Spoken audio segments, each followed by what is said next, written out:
Professor Monty, let's talk about finding the equation of a line given the slope and a point on the line using the point-slope form of the line. All right, so here's point-slope form of the line. Y minus y1 equals m times x minus x1.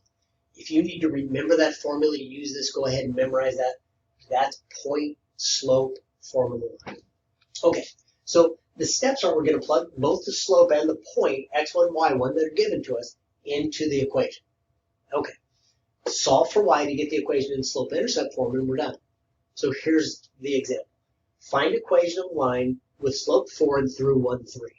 All right, so first of all, I know this is m. I know this is my first point, so we'll call that x1, y1. Now I just go to point-slope form of a line. Y minus y1 equals m times x minus x1. And I'm going to plug everything in. So I get y minus, let's see, y1 was 3, equals m, which is 4, times x minus x1, which is 1. And I'm just going to solve this for y. So I'm going to multiply this through. I get y minus 3 equals 4x minus 4. Add 3 to each side. And I get y equals 4x minus 1. And that's my answer. So remember, this formula, this is point-slope form of line. So I'll box that so you remember that. I can use that to find the equation of a line.